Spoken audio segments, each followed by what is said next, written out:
I've got a Bijou for you.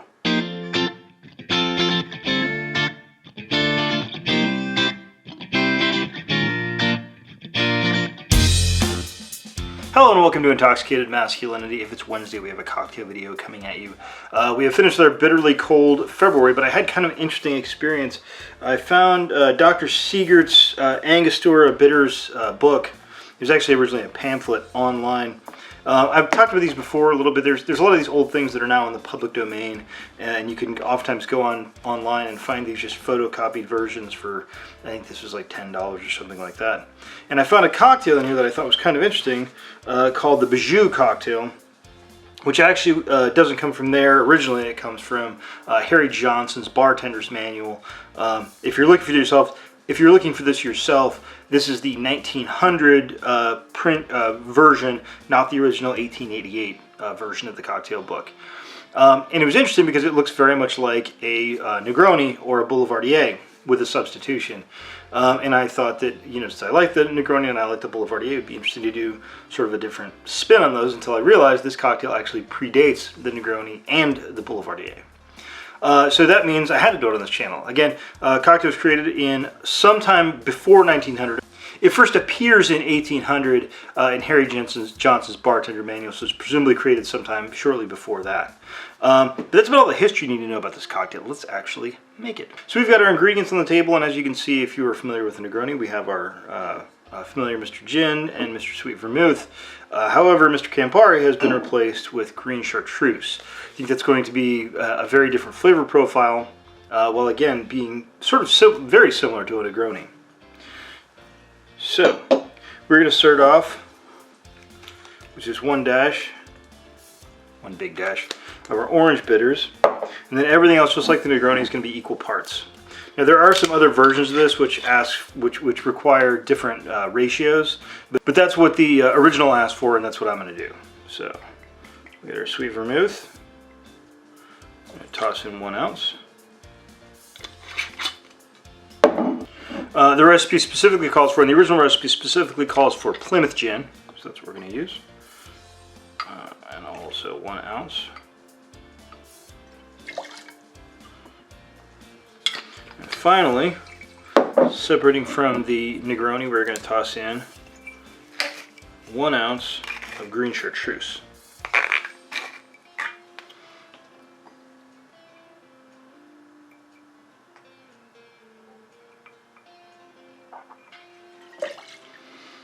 Thankfully, as I said, I get another bottle to replace this one, which is good given the current shortage of green Chartreuse. All right, let's get some ice in here and stir this up. Okay, so we're going to go ahead and toss the ice in there. Just give this a good stir.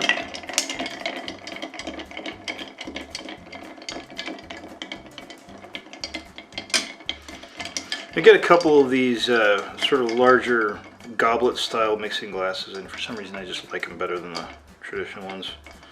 Not quite sure why.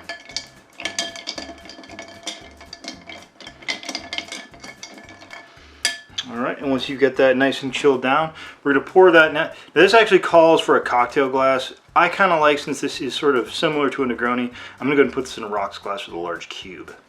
Okay, so we're just going to double strain this into our chilled rocks glass, or your cocktail glass if you prefer. Coupe glass would be perfectly fine for this as well.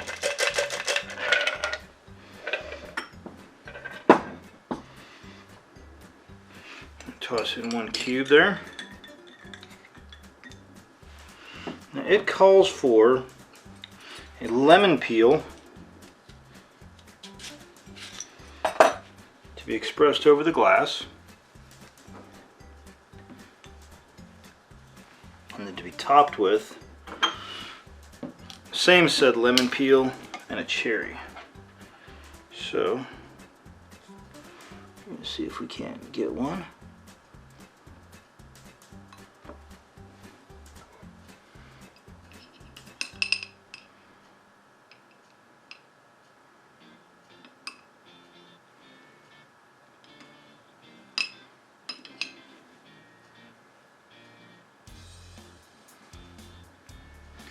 We're just going to toss that right to the side of the glass, just like that.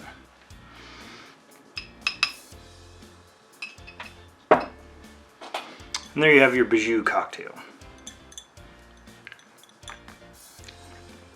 I mean, it's interesting, you're only changing one ingredient. You know, obviously your Chartreuse out for your Campari, but it leads to an entirely different feel of cocktail, kind of obviously. There's no bitterness here, or very little at the most. You know, you got a little bit of orange bitters in there. That's mainly just adding a little bit of citrus to it. It's very alive. It's a very kind of springy kind of a cocktail. God willing, that's coming soon.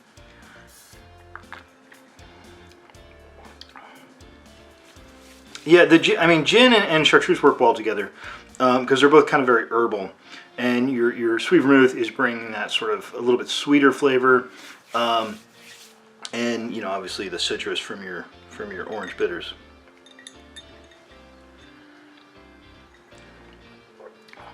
Yeah, it's a very pleasant cocktail. The weather outside isn't great right now, so this might have been a cocktail better prepared for the spring. But I saw this one, I just kind of wanted to look into it a little bit. It's very good. I suggest you try it out at home if you can find some green Chartreuse. But on that bombshell, I want to thank everybody for watching. Please like, share, and subscribe. Have a good drink, and have a good day.